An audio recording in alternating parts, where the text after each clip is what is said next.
Vader is maybe as brutal as Vader has ever been on screen. He's certainly the most vicious, sadistic Vader that we've ever seen on screen. And I really enjoyed the Vader scenes. But as I watched it, I thought to myself, this is not the scariest I've ever seen Vader.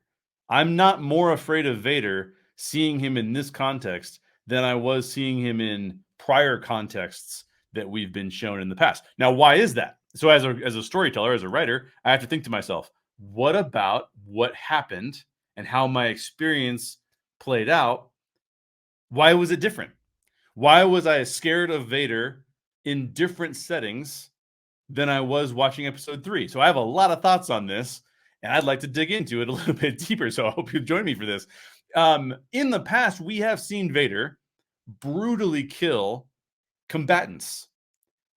Now, this may be the first time we've ever seen him. Correct me if I'm wrong in the chat, but I think this might be the first time we've ever seen him killing and tormenting innocent bystanders just to build their fear of him up.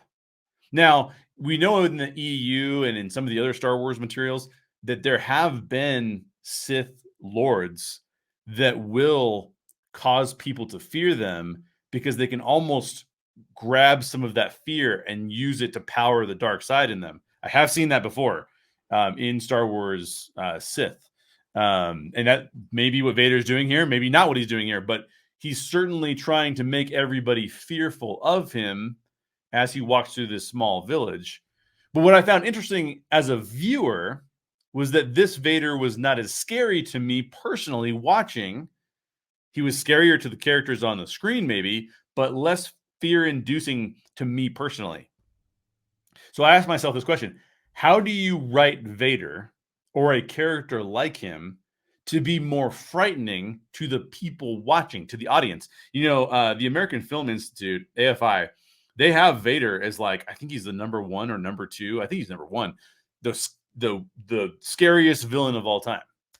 And so this wasn't his scariest moment. So that makes me think like, well, how did we get a scarier Vader? How was he? This is before we've seen, you know, any of the EU stuff. This is Vader was ranked at the number 1 spot decades ago.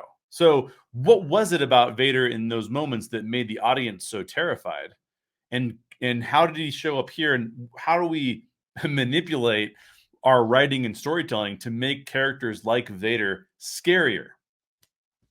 So here's my really basic take, and I'll explain. We'll externalize this, and we'll compare and contrast, and we'll get really deep into this. But the one overriding solution I have to make Vader scarier, to make him a more frightening person, particularly for the audience, is to put Vader in tight spaces.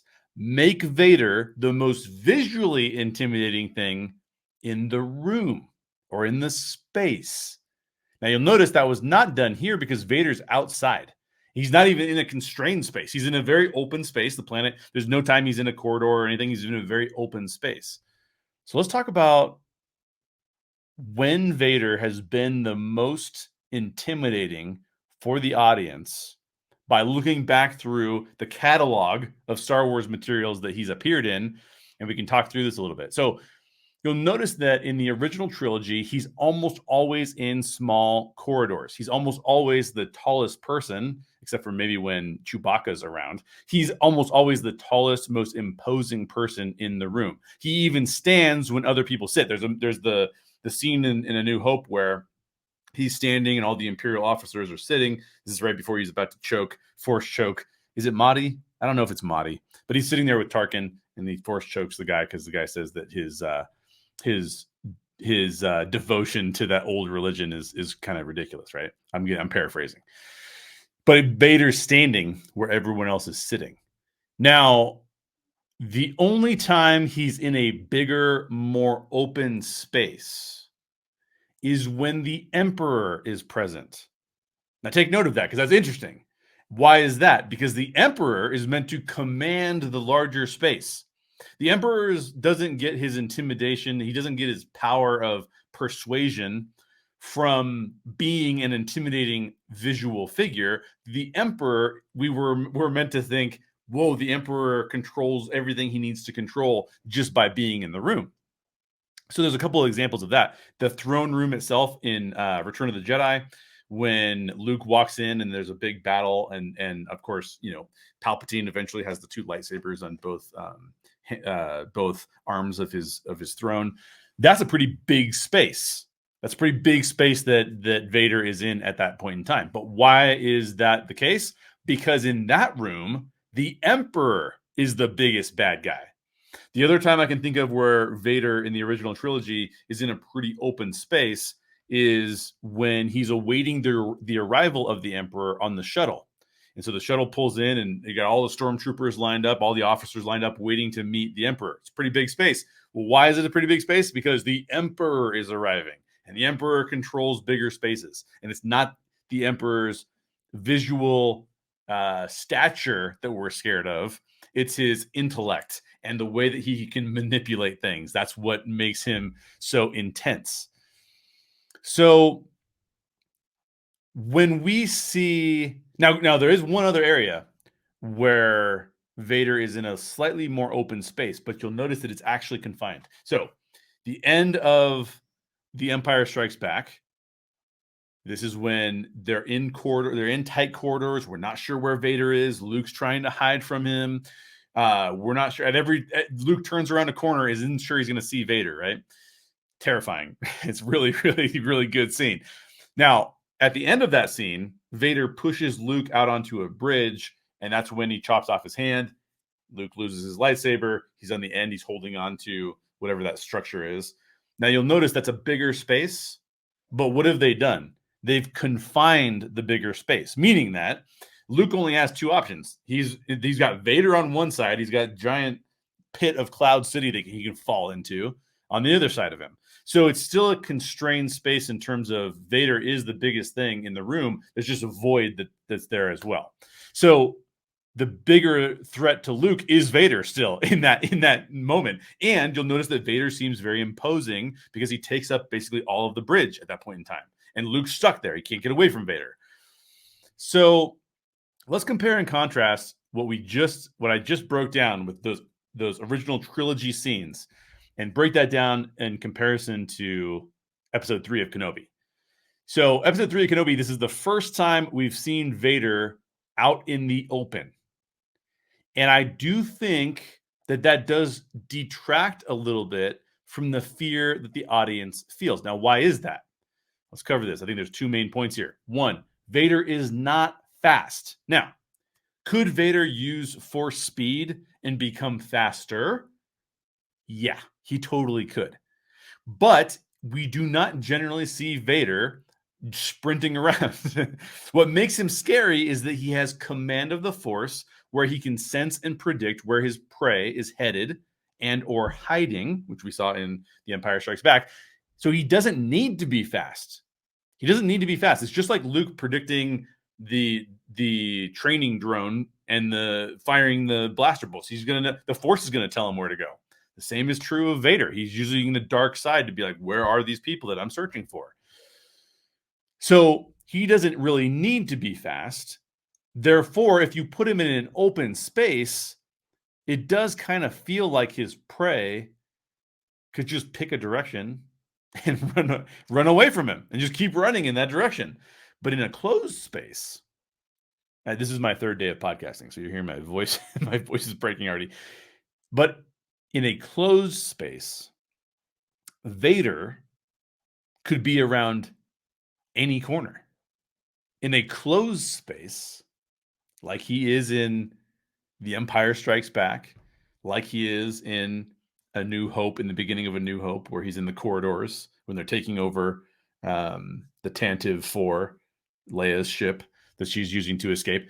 In that closed space, Vader could be around any corner. And that's terrifying. Rogue One has one of the most terrifying Darth Vader scenes in the history of Vader. He's in a closed space. You can't get away from him. Doors are closing around you. He's trapping you. Your sense of claustrophobia of being in a small room with Vader is insane. So the second reason, because it just seems like if you're in an open space, Vader's not that fast, and you could get away from him. We all know he could use force speed, but that's would be actually make him probably a little less intimidating because he's just not that kind of character. But when there are large things in the vicinity of Vader, in this case, it's a mining colony that we're in Obi-Wan Episode 3. He's in a mining colony. There's big machinery. There's buildings as he's walking down the street. When there are large things around him, Vader now looks smaller. He no longer fills the space. His physicality becomes less frightening. We're less claustrophobic. Now what we're scared of with Vader is we are scared that he will pick on us, right? But that's normal bully behavior. The psychological component of him being around any corner and you stuck in a small space with him is far more terrifying. So like I said in Rogue One, that corridor scene is terrifying because we're trapped in the corridor with Vader.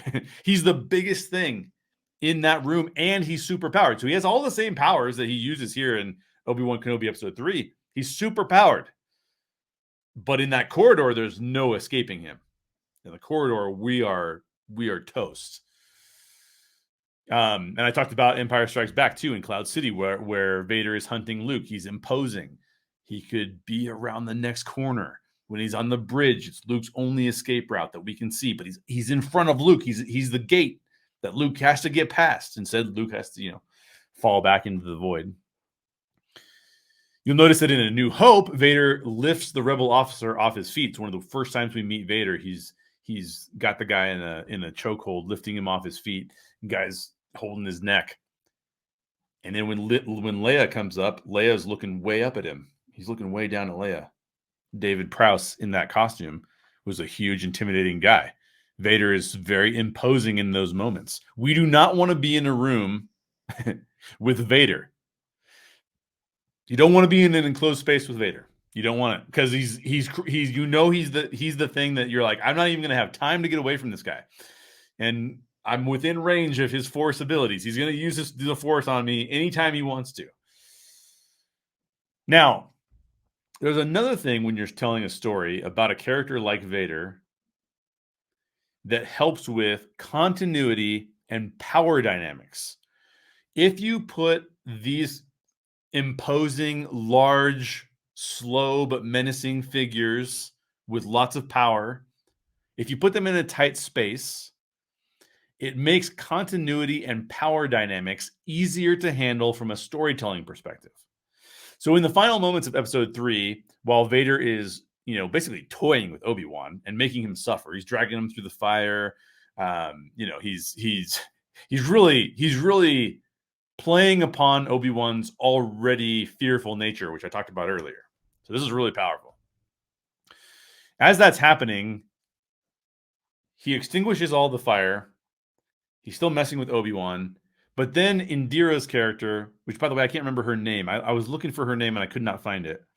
But Indira's character reignites the fire between Vader and Obi-Wan. She shoots a gun, explodes, like whatever it is, a fuel cell or something. And then the fire is back, right? Well, here's the problem. We just saw Vader use the Force to pull Obi-Wan through the flames. And before that, he was tormenting villagers from dozens of feet away, several dozens of feet away. And so there's two things in that moment that make the power dynamics of that scene a little awkward. Because Indira is thinking, I'm going to put fire between Vader and Obi-Wan so that Obi-Wan can escape. The problem with that is we just saw that when Obi-Wan was on the other side of the fire, Vader pulled him through the fire with a force pull. So we also know that Vader can use force jump anytime he wants to. Vader can just jump over that fire and grab Obi-Wan again. Obi-Wan can't move very fast. And so when the droid comes over, when the loader droid comes over and grabs Obi-Wan and takes him off, and Vader kind of just watches them go, the Inquisitors are like, oh, this is horrible. Now, it is possible that Reva had messaged Vader and said, don't worry about Obi-Wan because I've got the girl, and so he's going to have to try and come back. And we're going to get him another time. That is very possible. But from a power dynamics on screen standpoint, that scene is a little bit awkward because Vader could have easily just pulled Obi-Wan back to him. He could have easily jumped over the fire. Let's face it, he could have walked through the fire if he really wanted to. I'm sure his suit is somewhat flame retardant that he could walk through and handle that. So the difference is that in a large space, Vader's powers are difficult to define. In fact, we've seen Vader. We've at least seen some of the Sith users. I can't remember if this was Vader or another Sith user, if it was Plagueis or Palpatine or something. But we know the concept of Sith Force users like smashing enemy capital ships together in space, right? That's another power dynamic that makes everything in the universe a little bit odd, because you're going like, well, why can't they use that level of force power in this other scenario?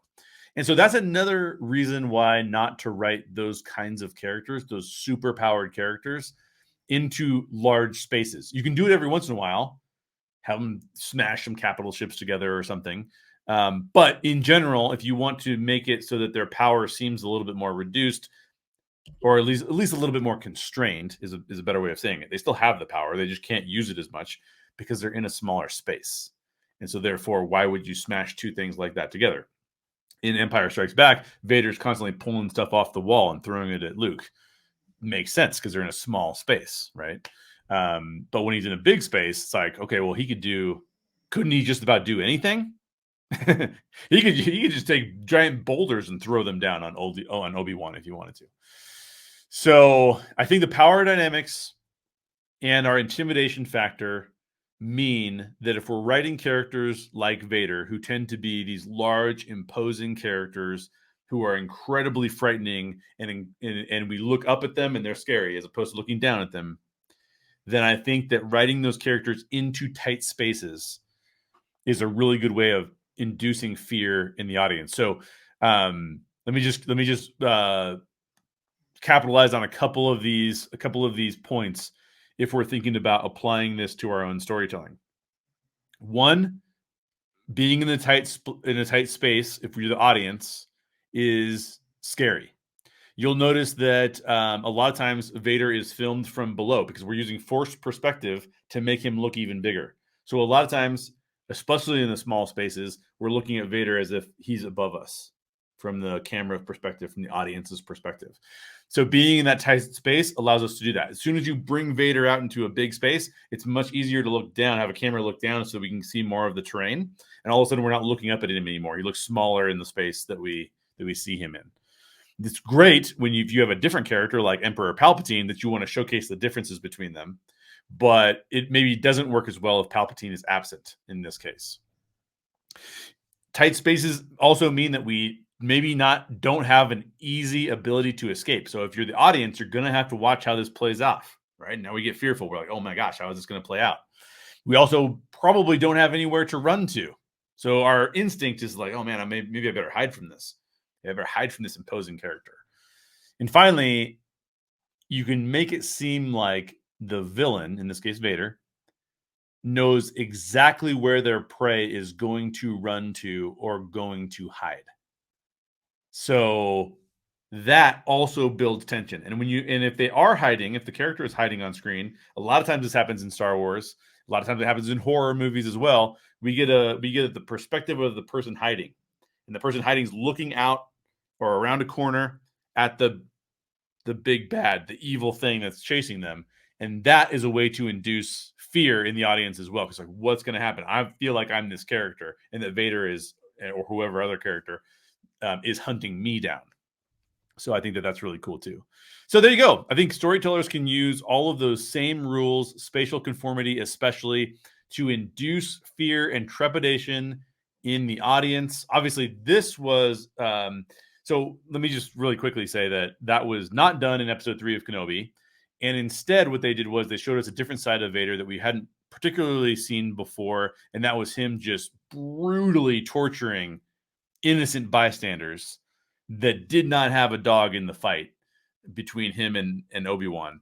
And that's how they chose to make Vader scarier. But I think that that actually is more of, it's less fear inducing for us as the audience, and it is more of us going like, oh wow, he's evil, right? Like it can tell us that, but it doesn't necessarily make us fear him more, because I don't think we, when he's up front and up close and he's coming towards us, it almost seems like we're in the corridor with Luke, or we're in the corridor with Leia. But when he's far away on the screen and he's doing these things, I feel like that distance removes some of that fear. But I want to know what you think. What do you think would make Vader seem more frightening? Do you think that this was one of the most terrifying Vader scenes that you've seen? It was certainly a very cool Vader scene, but was he actually as scary? Was he as scary as you've seen him before? My personal take is that the scariest that we've ever seen Vader in the history of Star Wars, the scariest we've ever seen Vader, is when he appears in Rogue One. But I want to know what you think. Leave me a comment down below and let me know your thoughts on the scariest Vader. And if you were going to try to make Vader scarier, what kind of situations would you put him in? How would you write that character differently? I'm very interested in hearing what you have to say.